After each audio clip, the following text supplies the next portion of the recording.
नमस्कार मित्रों, एक बार फिर से आपका स्वागत है न्यूज स्पिट में। आपको बता दूं कि भारत में कोरोना संक्रमण जो मरीज हैं उनकी तादाद अब 90,000 को पार कर गई है और 2800 से ज्यादा लोगों की अब तक मौत हो चुकी है। लेकिन दूसरी तरफ देश में सियासत जारी है और कांग्रेस अपनी गंदी सियासत से बाज नहीं आ रही है। लेकिन इस बीच आपको बता दूं कि बड़ी खबर यह आ रही है कि गृह मंत्री अमित शाह ने अब कांग्रेस के जो वरिष्ठ नेता हैं उन पर एक्शन शुरू कर दिया है और पूरी कांग्रेस में इस वक्त सनसनी मच गई है। माँ बेटे हैरान हैं और समझ नहीं आ रहा कि आखिर क्या करें। पूरी खबर आपको बताऊंगा, लेकिन कमेंट में मुझे आप ये बताएं कि क्या ये वक्त है सियासत करने का।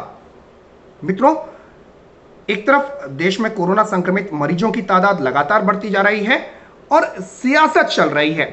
शायद दुनिया का एक अकेला ऐसा देश होगा भारत, और दुनिया की एक अकेली ऐसी विपक्षी पार्टी है कांग्रेस, या मैं कहूं कि टुच्ची पार्टी है कांग्रेस, जो इस वक्त भी सियासत कर रही है। हाल ही में आपको याद होगा कि सोनिया गांधी ने जब मजदूरों को भेजा जा रहा था ट्रेन से उनके घर वापस, तो सोनिया गांधी ने ऐलान कर दिया, सोनिया एंटोनियो माइनो ने ऐलान कर दिया कि भाई हम जो है वो मजदूरों का किराया देंगे। लेकिन मित्रों, बाद में ये पता लगा कि रेलवे ने टिकट ही जारी नहीं किए थे। जब रेलवे टिकट दे ही नहीं रही है, कोई टिकट ले ही नहीं सकता है, तो फिर कांग्रेस किराया किस चीज का देगी? मतलब कुछ भी, पीएम मोदी को बदनाम करना है, पीएम मोदी से नफरत है तो देश के विरोध में उतर जाओ और कुछ भी करो। आपको याद होगा कि जरूरतमंद प्रवासी मजदूरों की घर वापसी के लिए रेलवे ने 85% और राज्य सरकार 15% खर्चा उठा रही थी। यह खबर थी, लेकिन इसके बावजूद भी सोनिया गांधी ऐलान कर देती हैं कि हम मजदूरों का, कांग्रेस जो है वो मजदूरों का किराया वहन करेगी। हाल ही में आपने कल एक तस्वीर देखी होगी कि राहुल गांधी दिल्ली से जो मजदूर जा रहे थे अपने घरों की ओर, उनके पास पहुंच गए, उनसे बैठ के बातचीत करने लगे। समझ कुछ आता नहीं है, लेकिन मजदूरों से बैठकर बातचीत कर रहे हैं। ये बातचीत नहीं है, दरअसल ये मजदूरों को बरगलाने की साजिश है, सियासत है। मजदूरों को बताया जा रहा है, मतलब जो मजदूर इस वक्त बेहद मजबूर हैं और मजबूरी में अपने अपने घरों की ओर कदम बढ़ा रहे हैं, आप उन मजदूरों पर सियासत कर रहे हो। लाशों पर सियासत करने वाली गिद्ध कांग्रेस अब बेबस मजदूरों पर सियासत करने लगी है। लेकिन इस बीच आपको बता दूं कि गृह मंत्री अमित शाह ने अपना एक्शन शुरू कर दिया है, और आपको बता दूं कि कांग्रेस के प्रदेश अध्यक्ष जो हैं दिल्ली के अनिल चौधरी, उनको दिल्ली पुलिस ने उनके घर पर ही हिरासत में ले लिया है। कहा यह भी जा रहा है कि इन पर कानूनी कार्रवाई भी की जाएगी। आपको बता दूं कि दिल्ली पुलिस सीधे सीधे गृह मंत्री अमित शाह के अंडर आती है और अनिल चौधरी को हिरासत में लिया गया है। दरअसल मामला यह है कि अनिल चौधरी पर आरोप लगा है दिल्ली पुलिस की तरफ से कि उन्होंने अपने वाहनों से लोगों को दिल्ली यूपी गेट पर पहुंचाया और यहां भीड़ जुटा दी। एक तरफ लॉकडाउन है तो दूसरी तरफ मजदूरों को अपनी अपनी गाड़ियों में भरकर बॉर्डर पर फेंक के आ जा रहे हैं। बाहरी सियासत। और सबसे बड़ी बात यह है, दिल्ली पुलिस का यह कहना है कि इन मजदूरों को जब घर से उठाया गया तो यह कहकर उठाया गया कि आपको हम भोजन कराएंगे।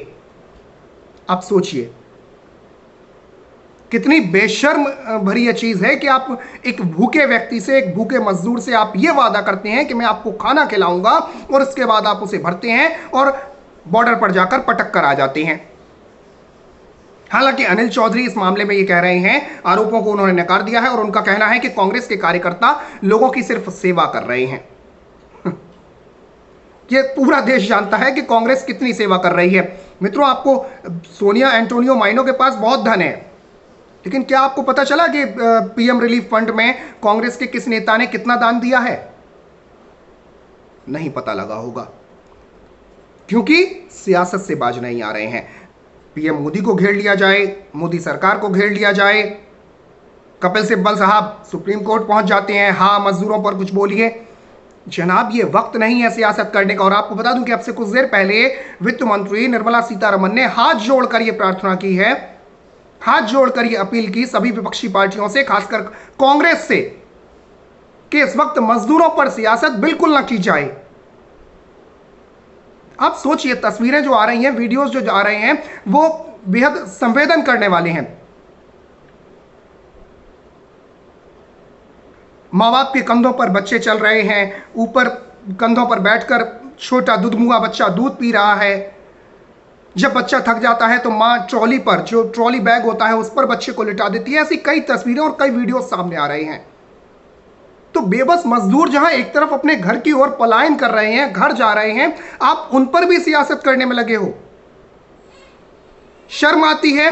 ऐसी पार्टी जो है, किस तरीके से यह पार्टी कहलाने के लायक है। आपको बता दूं कि न्यू अशोकनगर थाने की जो टीम है वो रविवार को सुबह दल्लूपुरा के अनिल चौधरी के घर पहुंच गई, दल्लूपुरा में, जहां उनका घर है दिल्ली में, और उन्हें बाहर निकलने से मना कर दिया। अनिल चौधरी का कहना है कि उन्हें कोई कारण नहीं बताया गया, लेकिन दिल्ली पुलिस का यह कहना है कि अनिल चौधरी ने मजदूरों को, लोगों को दिल्ली यूपी गेट पर पहुंचाया और इस दौरान प्रक्रिया का पालन नहीं किया गया। शारीरिक दूरी और मास्क पहनने के नियम का भी उल्लंघन किया गया। ना तो मास्क पहना गया, ना शारीरिक दूरी रखी गई।